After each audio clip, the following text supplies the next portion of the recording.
Work ഉണ്ടായിരുന്നു. പക്ഷെ അപ്പോൾ ബിസിനസ് ശരിക്കും നഷ്ടത്തിലാവുമെന്ന് വിചാരിച്ചെങ്കിലും അതൊരു ബ്ലെസ്സിങ് ഇൻ ഡിസ്കൈസ് ആയിരുന്നു. ശരിക്കും അതിലാണ് ഞങ്ങൾക്ക് കൂടുതൽ ഓപ്പർച്യൂണിറ്റി വന്നത്. ആക്ച്വലി കാനഡയിലും US-ലും UK-ലും ഒക്കെ നമുക്ക് ഇഷ്ടമില്ലെങ്കിൽ കൂടെ ഞാൻ പറയാം പലരുടെയും ജോലി നഷ്ടപ്പെട്ടു. അങ്ങനെ പലരും ഇന്റർനെറ്റ് വഴി ലിങ്ക്ഡിൻ വഴിയൊക്കെ എന്നെ കണക്ട് ചെയ്യും. ഞാൻ ഏകദേശം ഒരു വർഷം തന്നെ 2020-2021 വർഷത്തിൽ ഏകദേശം 600ഓളം പിള്ളേരെ Canada, USA, Gulf, Australia, New Zealand ഇങ്ങനെ ഒരു 7-8 കൺട്രീസിലുള്ള വളരെയധികം എക്സ്പീരിയൻസ്ഡ് ആയിട്ടുള്ള മെക്കാനിക്കൽ ഫീൽഡ്, സിവിൽ ഫീൽഡ് ഇങ്ങനെയുള്ളവരെ പ്ലേസ് ചെയ്യാൻ പറ്റി. അതിൽ നിന്നാണ് എനിക്ക് ഭയങ്കര കോൺഫിഡൻസ് വന്നത്. ഏത് ബാക്ക്ഗ്രൗണ്ട് ഉള്ളവരെയും IT ഫീൽഡിൽ ട്രെയിൻ ചെയ്ത് പ്ലേസ് ചെയ്യാൻ പറ്റും. ഞാൻ ശരിക്കും ഒരു സോഫ്റ്റ്വെയർ ഫീൽഡിൽ നിന്ന് വരുന്ന ആളാണ്. ഞാൻ സോഫ്റ്റ്വെയർ ഡെവലപ്പ് ചെയ്ത് ജീവിക്കാമെന്ന് വിചാരിച്ച ആളാണ്. പക്ഷെ അവിടുന്ന് ഞാൻ മാറി ട്രെയിനിങ്, അതായത് ഒരു ഫിനിഷിംഗ് സ്കൂൾ, നമ്മൾ പഠിക്കുന്ന പിള്ളേര് ജോലി കിട്ടത്തില്ല അവർക്ക്. അപ്പൊ അതിലേക്ക് ആകർഷിക്കുന്ന രീതിയിൽ ഒരു സിസ്റ്റം ആക്കി. അത് കഴിഞ്ഞ് അത് വളരെ സക്സസ്ഫുൾ ആയി. അതിനെ ഞാൻ ഫർദറായിട്ട് ടെക്നോ പാർക്കിലും ഇൻഫോ പാർക്കിലും ഒക്കെ ഞാൻ, അതായത് ഇവിടെ നമ്മുടെ നാസ്കോം എന്ന് പറയുന്ന കമ്പനി, നാസ്കോം എന്ന് പറയുന്ന ഗ്രൂപ്പ് ഇന്ത്യ ഗവൺമെന്റിന്റെ ഒരു ഇനിഷ്യേറ്റീവാണ്. അവരോട് ചേർന്നൊരു റിസർച്ച് നടത്തി കുറെ ഇവർക്ക് കമ്പനികൾക്ക് ഗുണമുള്ള രീതിയിൽ ഉള്ള ഒരു നെറ്റ്വർക്ക് ബിൽഡ് ചെയ്യും. അവർക്ക് ആവശ്യമുള്ള ഏരിയസിൽ ട്രെയിനിങ് കൊടുക്കുക. അതിനൊക്കെ ഞാൻ അലക്സിന്റെ ഒക്കെ അഡ്വൈസ് ഒത്തിരി എടുത്തിട്ടുണ്ട്. എന്നെ ഒത്തിരി സപ്പോർട്ട് ചെയ്തിട്ടുള്ളതാണ് അലക്സൊക്കെ. അപ്പം ഏകദേശം തിരുവനന്തപുരത്തും കൊച്ചിയിലും ബാംഗ്ലൂരുള്ള ഏകദേശം 60ഓളം നല്ല കമ്പനികളുടെ CEO ലെവലിലുള്ള ആളുകൾ വേണ്ടി എല്ലാ മാസവും ഫസ്റ്റ് മൺഡേ രാവിലെ 8 to 9 ഞങ്ങൾക്ക് ഒരു ഓൺലൈൻ മീറ്റിംഗ് ഉണ്ട്. അതിൽ അവർ പറയും അടുത്ത 3 മാസം എന്താണ് വേക്കൻസി എന്നുള്ളത്. അപ്പൊ അതിനനുസരിച്ചാണ് നമ്മൾ ട്രെയിനിങ് പ്ലാൻ ചെയ്യുന്നത്. അല്ലാതെ നമുക്കൊരു പ്രീ ഡിഫൈൻഡ് സിലബസ് ഒന്നുമില്ല. അപ്പൊ ഈ 3 മാസം കഴിയുമ്പോൾ ഈ കമ്പനികളിൽ തന്നെ നമ്മൾ ഇവരുടെ ബയോഡേറ്റ കൊടുക്കുകയും അവര് നല്ലതായിട്ടാണെങ്കിൽ അവർ സെലക്ട് ചെയ്യും. അപ്പൊ ആ രീതിയിലേക്ക് നമ്മൾ ട്രെയിൻ ചെയ്ത് പ്ലേസ് ചെയ്യാം. ഏകദേശം കഴിഞ്ഞ 7 വർഷത്തോളമായിട്ട് ദൈവകൃപയാൽ 4000ഓളം യങ്സ്റ്റേഴ്സിനെ പ്ലേസ് ചെയ്യാൻ എനിക്ക് പറ്റിയിട്ടുണ്ട്. അത് എന്റെ മാത്രം കഴിവല്ല. എന്റെ കൂടെ വർക്ക് ചെയ്യുന്ന ഏകദേശം 20ഓളം വരുന്ന യങ്സ്റ്റേഴ്സ്, ഞാൻ പറയുന്നത് ഞാൻ ചിന്തിക്കുന്നതിനനുസരിച്ച് നീങ്ങുന്ന ഒരു ടീം എന്റെ കൂടെ ഉണ്ട്. അത് മാത്രമല്ല ഏകദേശം 50ഓളം പ്രോജക്ട്സ്. അതിലിപ്പം ഏറ്റവും റീസെന്റ് ആയിട്ട് ഈ വർഷം ദുബായിലുള്ള ഒരു കൺസ്ട്രക്ഷൻ കമ്പനിക്ക് വേണ്ടി നല്ല രീതിയിൽ ഒരു വെബ്സൈറ്റ് ഡെവലപ്പ് ചെയ്ത് അവരുടെ SEO, ഡിജിറ്റൽ മാർക്കറ്റിംഗ് എല്ലാം ചെയ്തു കൊടുത്ത് വളരെ എക്കണോമിക് ആയിട്ട്. അതുപോലെ കാനഡയിൽ നിന്നാണെങ്കിലും US-ൽ നിന്നാണെങ്കിലും പ്രോജക്ട്സ് ചെയ്തിട്ടുണ്ട്. പിന്നെ കോർപ്പറേറ്റ് ട്രെയിനിങ്, ഇവിടെ UST ഗ്ലോബൽ, IBS അടക്കമുള്ള കമ്പനികൾക്ക് വേണ്ടി സോഫ്റ്റ് സ്കിൽസിലും ടെക്നിക്കൽ ലൈനിലും ട്രെയിനിങ്സ് കൊടുത്തിട്ടുണ്ട്. നല്ല രീതിയിൽ ചെയ്യുന്നുണ്ട്. പിന്നെ റിക്രൂട്ട്മെന്റ് നമ്മുടെയൊക്കെ കൂട്ടത്തിൽ തന്നെയുള്ള പലർക്കും ഇപ്പം അലക്സച്ചാനൊക്കെ അറിയാം. അലക്സച്ചാനൊക്കെ സ്റ്റാഫിനെ എടുക്കുന്ന എന്റെ കമ്പനി വഴി എടുക്കാറുണ്ട്. റിക്രൂട്ട്മെന്റ് സർവീസ് കൊടുക്കുന്നുണ്ട്. അങ്ങനെ പല രീതിയിൽ നമ്മൾ ഇതിനെ ഓഗ്മെന്റ് ചെയ്ത് നല്ല രീതിയിൽ വളരാൻ ശ്രമിക്കുന്നു. ഞാൻ പത്തനംതിട്ടയിൽ ഓഫീസ് തുടങ്ങാൻ പ്രത്യേകമായ കാരണമുണ്ട്. എനിക്ക് തിരുവനന്തപുരത്ത് തുടങ്ങാമായിരുന്നു, വേണമെങ്കിൽ എറണാകുളത്ത് തുടങ്ങാമായിരുന്നു. പക്ഷെ പത്തനംതിട്ട എന്ന് പറയുമ്പോൾ നമ്മുടെ കേരളത്തിൽ ഏകദേശം തിരുവനന്തപുരത്തിനും കൊച്ചിയുടെ ഇടയിലുള്ള ഒരു സ്ഥലമാണ്.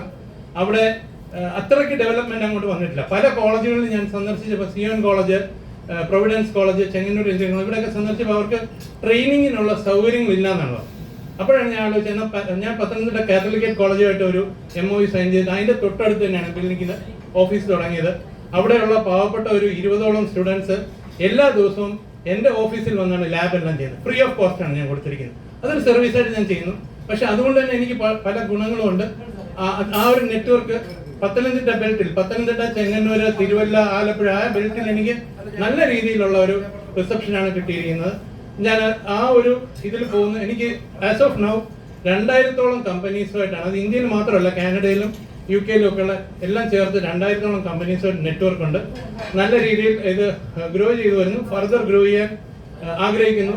നിങ്ങളുടെയൊക്കെ ബിസിനസ്സിൽ നിങ്ങൾക്ക് ഇപ്പം വെബ്സൈറ്റ് ഉണ്ട്, അല്ലെങ്കിൽ വെബ്സൈറ്റ് ഇല്ല, അല്ലെങ്കിൽ മൊബൈൽ ആപ്ലിക്കേഷൻ ഡെവലപ്പ് ചെയ്യണം, എന്ത് രീതിയിൽ, അല്ലെങ്കിൽ വെബ്സൈറ്റ് ഉണ്ട്, കുറെ കൂടെ ആ റീച്ച് കിട്ടുന്നില്ല, SEO, ഡിജിറ്റൽ മാർക്കറ്റിംഗ് എഫക്റ്റീവായിട്ട് ചെയ്യാൻ, കോസ്റ്റ് എഫക്റ്റീവായിട്ട് ചെയ്യാനും, അറ്റ് ദ സെയിം ടൈം നിങ്ങൾക്ക് റിസൾട്ട് ഓറിയന്റഡ് ആണ്. ചുമ്മാ SEO ചെയ്തിട്ട് പോവല്ല. SEO ചെയ്താൽ അതിന് റിസൾട്ട് കിട്ടിയാൽ മാത്രം നിങ്ങൾക്ക് പൈസ തന്നാൽ മതി. ആ രീതിയിലാണ് ഞാൻ വളരെ വളരെ ക്രിയേറ്റീവായിട്ടാണ് ഞാൻ ചെയ്തിട്ടുള്ളത്. SEO എന്ന് പറഞ്ഞാൽ സെർച്ച് എഞ്ചിൻ ഒപ്റ്റിമൈസേഷൻ എന്നാണ് പറയുന്നത്. അത് നമ്മൾ വെബ്സൈറ്റ് ഉണ്ടാക്കിയിട്ട്, പലരും പറയും വെബ്സൈറ്റ് ഉണ്ടാക്കി ഫേസ്ബുക്കിലൊക്കെ ഉണ്ട്, പക്ഷെ റേഞ്ച് കിട്ടുന്നില്ല എന്ന് പറയും. അതെ, അപ്പൊ അതിന് നമ്മൾ ചില കീവേഡ്സ് വെച്ച്, ഇത് ടെക്നിക്കൽ ആയിട്ടുള്ള ഒരു സാധനമാണ്, അകത്തുനിന്ന് കീവേഡ്സ് വെച്ച് മാപ്പ് ചെയ്യാണ്. അപ്പൊ ഈ കാര്യം ചെയ്ത് അത് സക്സസ്ഫുൾ ആയെന്ന് നമ്മൾ പ്രൂവ് ചെയ്യും. അതിനുശേഷം നമ്മൾ ഇൻവോയ്സ് അയക്കത്തുള്ളൂ. ഉറപ്പായിട്ടും വെരി ഗുഡ്. അത് അഡ്വക്കേറ്റ് ജോഷ് എന്നല്ല, അത് അല്ലല്ല അങ്ങനല്ല. ഇപ്പൊ ഞാൻ പറയാം, ഗുഡ് ഹോട്ടൽ ഇൻ ട്രിവാൻഡ്രം അടിച്ചു കഴിഞ്ഞാൽ നമ്മളെ SEO സർവീസ് എടുത്തിട്ടുള്ള ഹോട്ടലായിരിക്കും ടോപ്പ് 5 വരുന്നത്. മനസ്സിലായോ? അപ്പൊ ഈ രീതിയിൽ അത് വളരെയധികം നല്ല രീതിയിൽ റിസർച്ച്. ഞാൻ ഇതിനകത്ത് നമുക്ക് റെഗുലർ സ്റ്റാഫ് മാത്രമല്ല, ടെക്നോ പാർക്കിലൊക്കെ ഉള്ള എക്സ്പീരിയൻസ്ഡ് ആയിട്ടുള്ള പല സ്റ്റാഫിന്റെയും കൺസൾട്ടൻസിയും സപ്പോർട്ട്. കാര്യം ഞാൻ വർഷങ്ങളായിട്ട് ഈ ഫീൽഡിൽ വർക്ക് ചെയ്യുന്നതാണ്. IBM, Accenture തുടങ്ങിയ കമ്പനികളൊക്കെ വർക്ക് ചെയ്ത കണക്ട് ഉണ്ട്. അത് മാക്സിമം ലിവറേജ് ചെയ്താണ് ഞാൻ ചെയ്യുന്നത്.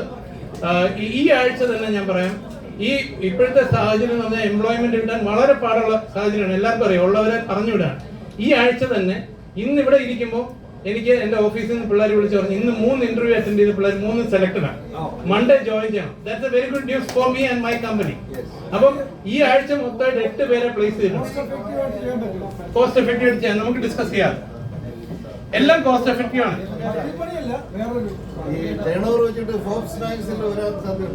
അറിയില്ല. ഓക്കെ, അപ്പൊ ഇത്രയാണ് ഞങ്ങളുടെ വെബ്സൈറ്റ് എന്ന് പറഞ്ഞാൽ www.aytech.co.in. നിങ്ങൾ എപ്പോഴും സമയമുള്ളപ്പോൾ ഒന്ന് വിസിറ്റ് ചെയ്യുക. ഞാൻ താല്പര്യമുള്ളവർക്ക് വിസിറ്റിംഗ് കാർഡ് തരാം. ഇതുപോലെ നിങ്ങളുടെ കമ്പനികളുടെ അല്ലെങ്കിൽ നിങ്ങളുടെ ബിസിനസ് പ്രൊമോട്ട് ചെയ്യണം. ആൽബർട്ടിനാണെങ്കിൽ LICയുടെ അല്ലെങ്കിൽ ഇൻഷുറൻസിന് ഇവന്റ് മാനേജ്മെന്റ് ഉണ്ട്. അപ്പൊ ആൽബർട്ടിന് അത് പറയാം. അതുപോലെ നമുക്ക് ഇതിനകത്ത് ബിസിനസ് പ്രൊമോട്ട് ചെയ്യാൻ ആഗ്രഹമുള്ളവർക്ക് വന്ന് 2 മിനിറ്റ് 3 മിനിറ്റ് കൊണ്ട് പറയാം. അതുകൊണ്ടാണ് നമുക്ക് ഈ ബിസിനസ് ആക്ച്വലി BNIയിലും BBPIയിലും ഒക്കെ അങ്ങനെയാണ് നടക്കുന്നത്. നമ്മുടെ ഒന്ന് ഇൻട്രൊഡ്യൂസ് ചെയ്യുന്നു, നമ്മൾ ബാക്കിയുള്ളവർക്ക് എന്ത് കൊടുത്തു എന്നുള്ളതാണ് പ്രധാനം. ആ രീതിയിലേക്ക് നമ്മൾ ഡെവലപ്പ് ചെയ്യാമെങ്കിൽ ഉറപ്പായിട്ടും BNY എന്ന് പറയുന്ന പ്രസ്ഥാനം വളരെ നല്ല രീതിയിൽ ഗ്രോ ചെയ്യും. ആ രീതിയിലാണ് എന്റെ എല്ലാ സപ്പോർട്ടും.